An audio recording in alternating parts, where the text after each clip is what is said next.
Hi, I'm Matt. I lead product management here at Livefront. And today we're going to kick off the first of a series of 7 talks about launching your very first mobile product.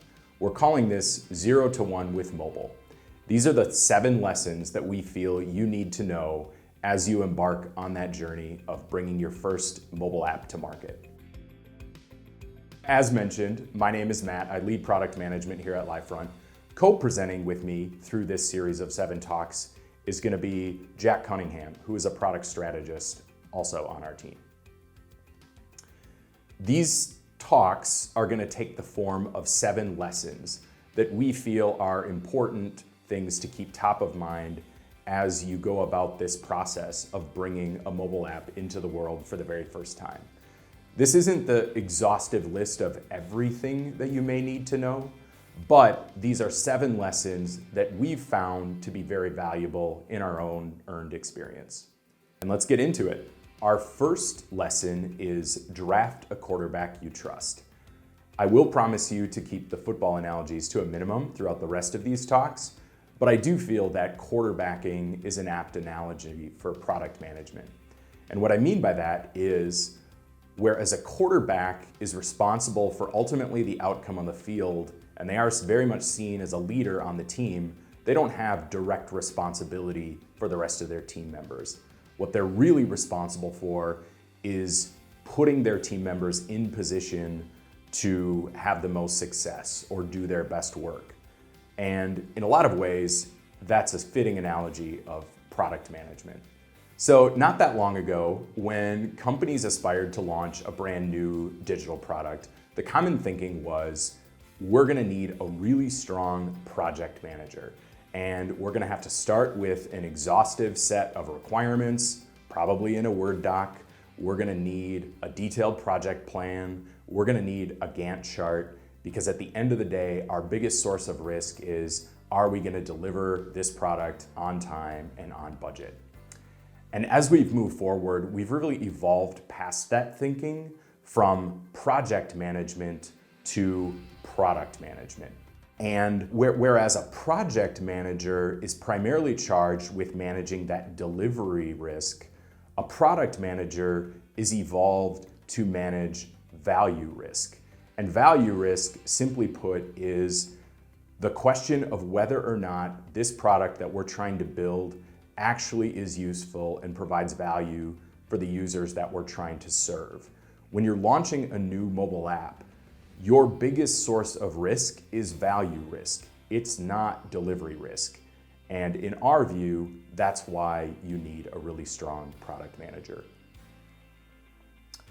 I really like this quote provided by Deep Nishar, who previously led product at LinkedIn. And the quote is, a great product manager has the brain of an engineer, the heart of a designer, and the speech of a diplomat. And this quote doesn't mean that product managers are these superhuman mutants that can take on all of these diverse skills. But what it does mean is that really good product managers have a strong respect for those disciplines, and they understand that a strong partnership between engineers and designers and product managers is critical for the ultimate success of the product. So let's take a look at what are some of the habits of a great product manager. We've got 3, and the first one is they leave the building. So what does that actually mean? It means they go out for coffee. Actually, that's not true. And I do realize that this isn't exactly a perfect analogy in our current working culture, as most of us don't actually work in buildings anymore, and many of us work from home. But metaphorically, what this really is getting at is great product managers have an external focus. Whereas if I were to generalize, most organizations have a bias towards internal concerns. They're focused on what matters inside the building: revenue, cost, efficiency. Sometimes this causes organizations to lose sight of what really matters to the customer or the end user. And one of the aspects of a really strong product manager is that they bring that external focus into the organization because they are experts on what's happening in the outside world out of the building. And in a context of bringing a mobile app to market, this means multiple things. It can mean they're really in touch with our customer or end user, if those are different. They also are really in touch with what's happening on the mobile platforms. What are the capabilities that are coming online, and how might we harness those to achieve our ultimate goals? Product managers bring that outside perspective to the team to really balance the concerns of what matters to the business internally and what matters to our users and customers outside the building.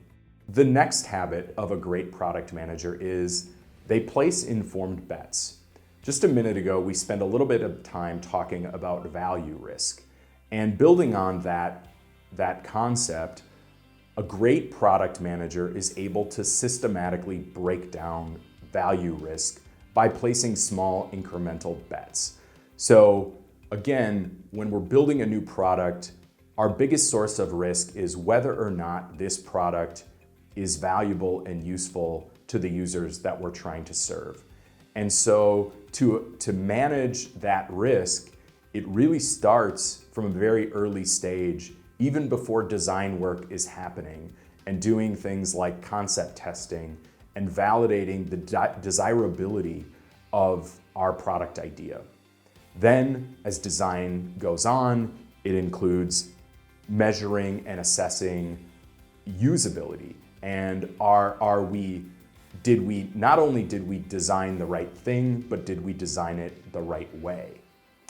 As development moves on, great product managers mitigate value risk by releasing the product in its early nascent stages to small batches of users with things like alpha testing, moving on to closed small-scale beta testing, eventually opening that up to public beta testing, and then leading up to public launch.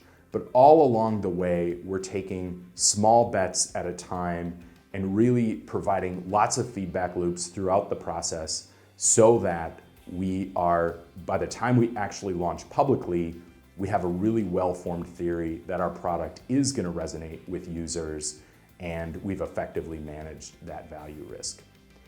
Looking ahead, Jack Cunningham, who I mentioned earlier, will go more into detail on what this means throughout the development cycle in a later installment of these 7 lessons. The third habit of a great product manager is they lead and serve the team. Many of you have probably heard the analogy of the product manager as the CEO of the product. And we can probably quibble about how fitting that analogy is. But one aspect of it that I really like is it's not that the product manager is the authority or the dictator of what happens with the product, but a product manager is responsible for balancing the concerns of the organization and the team that they lead. And so a great product manager has empathy not only for the end user, but also for the team around them. They're really focused on making sure that the team, the engineers, the designers, the QA, everyone else who's working on this product has the space, the context, the resources they need to do really great work. Also, when you're launching a new product, there's a lot of really complex communication that often needs to happen throughout the organization. And being a really skillful communicator is an invaluable resource to the broader product team as you're in these early stages of launching a new product. And a great product manager is able to take that on and be the advocate for the team to the broader organization. Okay, so let's look at some tangible examples of what great quarterbacking looks like. Or in other words, from the outside looking in, what does a high-functioning product team really look like? One source that I like to look at when it comes to just evaluating how a product team is performing is their public release notes. And it may not be obvious what you can really tell about a product team by looking at their public release notes, but I do think there are some hints here, which I'd like to walk through. So what we're looking at right now is the public-facing release notes for the Slack iOS app. And from this, there's a few things that we can really tell about this team just by looking at their public release notes. The first one is we can see really predictable weekly releases. So in this example, we see that they're releasing a new version of their product every single week. If we go backwards for all of 2022, we can see that they've shipped 25 releases so far, which is pretty commendable. That's a pretty good rate.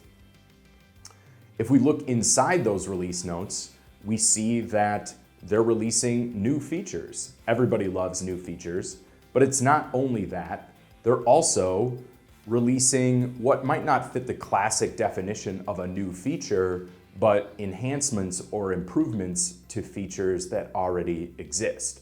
Sometimes with product organizations, we can see a real fixation on feature development, and we don't then take the time to go back and really refine and improve the feature set we already have. So it's nice to see a balance of those. And this shows that the team is in tune with the pain points and unmet needs of their users. Also, we do see a commitment to quality. We have some releases that are only bug fixes.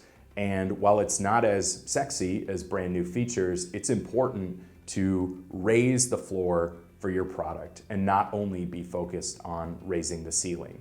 And understanding and acknowledging that, yeah, we are gonna release bugs from time to time, and it's important to provision the time and resource to go back and fix those is important and a sign of a well-functioning product team and a product manager who's prioritizing those kinds of things.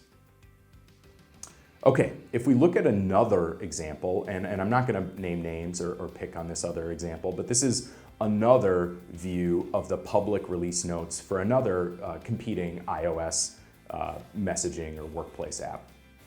And so the first thing that jumps out to us here is a really irregular release cadence. Where we did, in the previous example with the Slack iOS app, we saw that really nice, predictable weekly cadence of public releases. Here in this example, we don't exactly see that. We see a total of 5 releases happening in 2022. And if we look at the actual distribution of those, they're happening somewhat sporadically. Also, if we look inside the release notes, we really can't tell much. One thing we can tell is there's been a lot of work done on stability improvements. But what does that really mean?